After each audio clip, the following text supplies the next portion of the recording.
here now, attorney Stuart Kaplan. He's also a former FBI special agent. Boy, it's certainly a desperate move to fake your own death and take off and then say, well, here I am, I'm alive, I did it, and come back and face the consequences. What's the crime in all of it? Good morning, Marni. So faking your death in the United States is, quite frankly, not a crime. People fall off the grid all the time. In fact, one of the things I am retained, or my office is retained at times, is when people do leave the grid, and that is your right. But what happens is if you do something collateral to you faking your death, such as in this particular case, potentially, if you take out a life insurance policy, and in this individual, he took out a $375,000 life insurance policy. And if, in fact, he knows that he's faking his death and he causes, for example, the benefactor or the beneficiary to try to cash in on that policy, that may be insurance fraud. Now, in this particular case, when the police made contact with Mr. Borgwardt, he did certain things and said certain things to deceive and obstruct and impede their investigation. Once he crossed that line, that is, in fact, textbook obstruction.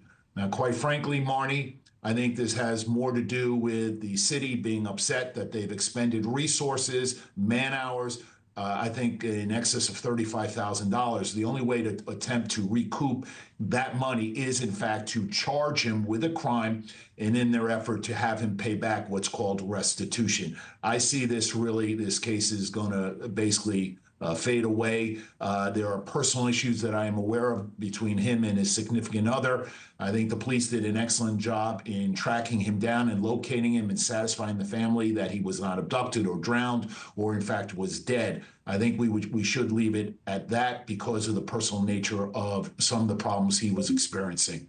So do we know why? I mean, I understand the personal nature of it, but it's grown to such a big story that people are curious why he left or why he decided to come back.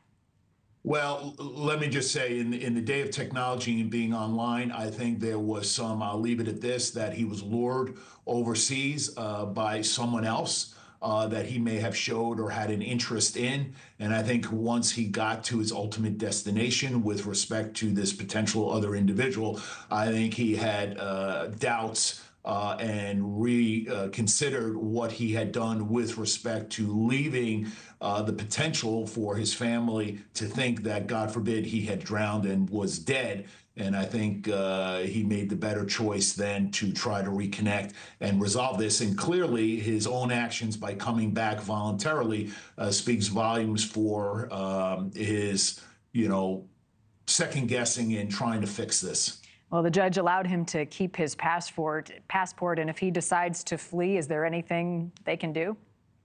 Well, the only thing they can do is it's a misdemeanor. Right now, it's presently only a misdemeanor charge, and quite frankly, it's a non-extraditable offense. That means, in fact, if he leaves the country, Wisconsin or the locale where he is charged on this misdemeanor would not go out and try to apprehend him and bring him back. So quite frankly, and I think the judge recognized that hopefully he'll come back. I think a skilled lawyer, he'll have a court-appointed lawyer, will negotiate what is called a deferred prosecution agreement, which will speak to trying to repay the taxpayers the money for the man hours that was spent in trying to find out what in fact happened to him. And once that is solidified, I think this case will be a deferred prosecution, would basically put him back in the same standing as if it never happened. Yeah, there are ways to go off the grid. Clearly, he's learning a lesson here. Stuart, thank you. Always my pleasure. Nice to see you, Marni. You too. Thank you for watching. Go to newsnationnow.com to find News Nation on your television provider. And don't forget to click the red subscribe button below to get more of News Nation's fact-driven, unbiased coverage.